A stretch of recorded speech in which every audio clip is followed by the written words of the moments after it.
In this video, we'll discuss the features on Kamala Harris's face that point to charismatic luck and influence, as well as a likely predisposition towards indecisiveness. Enjoy. Hey there, face reading people. Welcome to another face reading. If you're new to my channel, welcome, but please go watch the 5-minute crash course face reading video if you've never seen a face reading. That's very important. Terms and terminology are covered, what face reading is and isn't, so please go watch that if you're a first-time viewer. And as always, if you are liking my content, please like, subscribe, hit that bell notification, comment, engage, share these videos. That's how my channel grows, and that's how face reading gets more exposure. So if you can do that, it's greatly appreciated. Whenever I'm reading someone political, as I've said with all the political candidates and the political people that I'm reading, everybody stay calm. We're so politically divided these days that people are very easily triggered when we talk about politicians.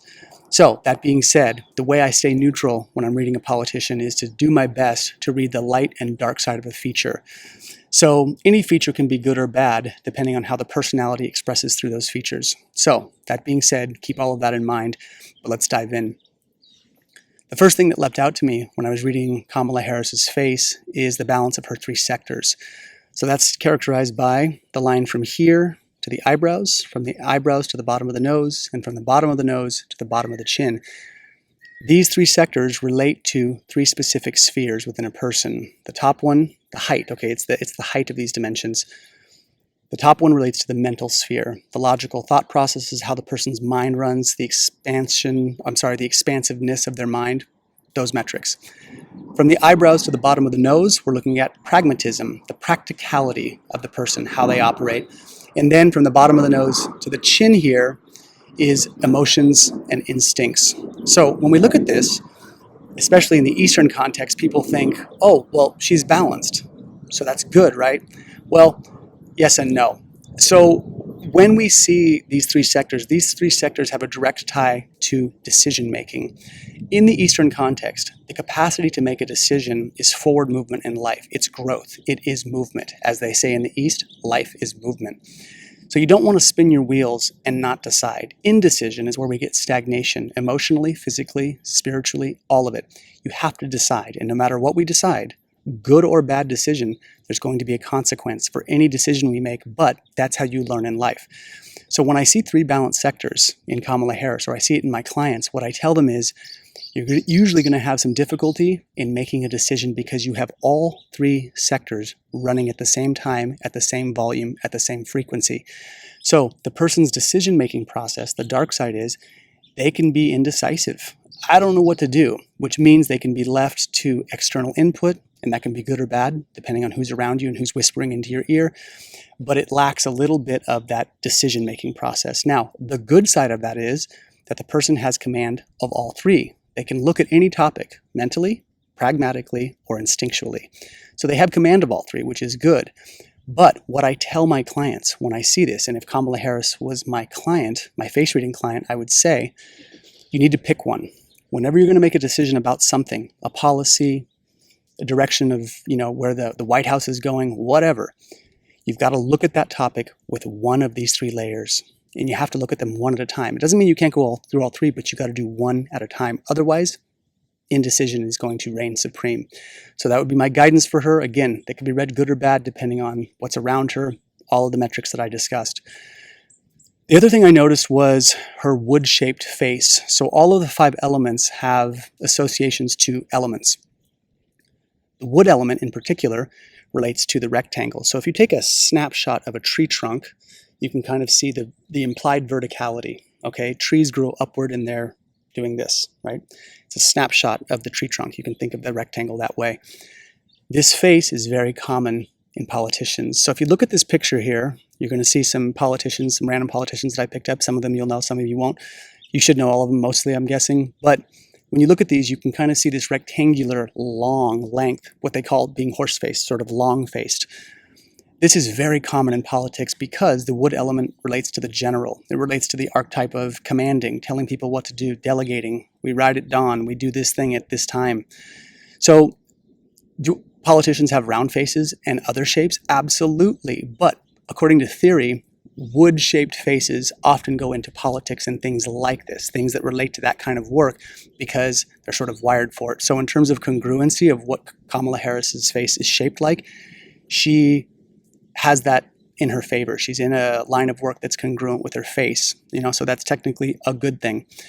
Now, when I was looking at her face, the other thing that I noticed was her purpose lines or lack thereof. So the nasolabial groove right here, okay, these lines, when we smile, you can kind of see these here. Some people have these really deeply grooved at rest. And what that means is that the person's purpose, how they feel at an interpersonal level in terms of their connection to what they're doing, is deeply rooted. So Kamala Harris, given her age, they're not well defined, which means there's probably still some room in terms of her finding how her purpose, her deep down, like that deep reservoir of purpose in the world is still being carved out. Now, you could argue that's not so great if you're going into the presidential sphere because you want those lines a bit more carved in.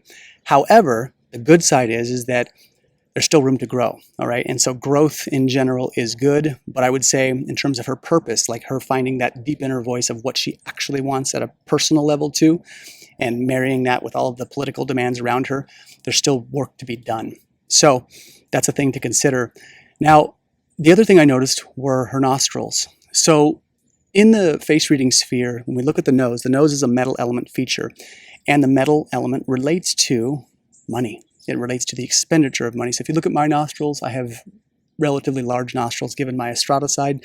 All the Spanish people have pretty big nostrils. And what that relates to is the capacity to spend quite a bit of money. So that doesn't mean I'm burning money all the time, but it does mean that when I decide to spend money, I have no problem spending a pretty sizable amount quickly. So in the political sphere, the dark side is that there can be a surplus of money being spent to causes, to things in the world. There can be a lot of money that can dump out when a person has large nostrils in the political sphere. Now, as a counterpoint, when you look at someone like Donald Trump, much smaller nostrils. And you want to think loosely, okay? And the other features can shift this. But loosely, small nostrils are a bit more conservative in their spending. Larger nostrils are a bit more liberal in their spending. So again, depending on the personality structure, where that money is spent in sizable amounts, you can read as good or bad depending on which side of the aisle you sit on. But when I see that in a politician, it's like, yeah, there's definitely potential here for quite a bit of money expenditure. All presidents are going to spend money. If she becomes president, she'll be spending money. But in terms of public reception, there might be money spent in areas that people don't like. Who knows? I'm not a psychic predictor here. I'm just telling you what I see. Now, the other thing that I noticed with Kamala Harris, that this wasn't my favorite. This is something that I, at a personal opinion level and just personal experience level, this wasn't as favorable as I would like. And that relates to her natural face, her public face, and her inner persona. So when we look at this, you can tell the three faces look pretty different in terms of how they present. So by definition, I'm not saying she is, okay? Again, everyone stay calm. But by definition, when we see this in a person, there is a bit of a two-faced nature.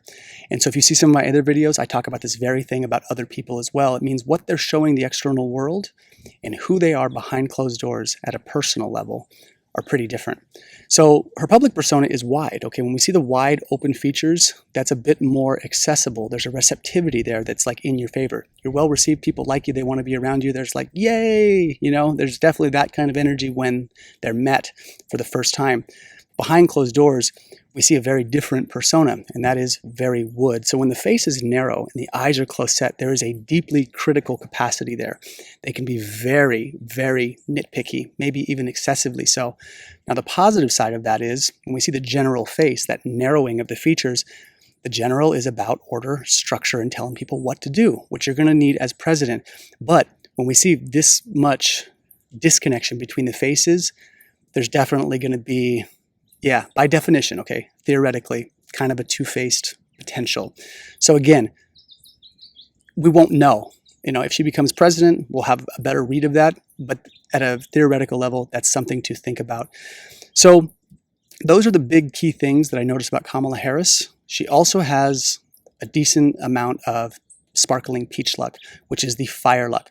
So fire luck is charisma. Basically, it's the ability to, I carry this too in terms of the face reading sphere. It's the ability to kind of like laugh your way out of things a bit. There's a childlike quality of sort of diffusing through laughter and kind of breaking the thing. And if you notice, Kamala Harris laughs a lot. She has a laugh that some people really like, some people really dislike, but that's very indicative of fire. Fire relates to laughter. And so what can happen, and this applies to myself as well, is that, I've used that charm to kind of using humor to kind of laugh my way out of situations a little bit, and that can be used to a fault, and that can be very good at sometimes. That can diffuse a fight, but also the pitfall of that is that you can't really grasp the person when she's hard pressed. And this does happen in some of her interviews. When she gets a question that she doesn't fully know, her laughter will kind of kick in, and she doesn't necessarily know the answer, and she kind of uses that fire to diffuse. The problem with that is that just like fire, you can't grasp it, right? If you grasp the tips of the flame, you can't touch them. But if you leave your hand there too long, you get burned. So that metaphoric analogy is something for her to consider as she navigates the political sphere in tempering that fire and making sure that that doesn't get her into spots that are not so favorable in the political sphere. So those are the big things that I noticed about Kamala Harris. Again, everybody stay calm, just reading features here. But if you guys have questions or comments, please put them below. And as always, thanks for your time.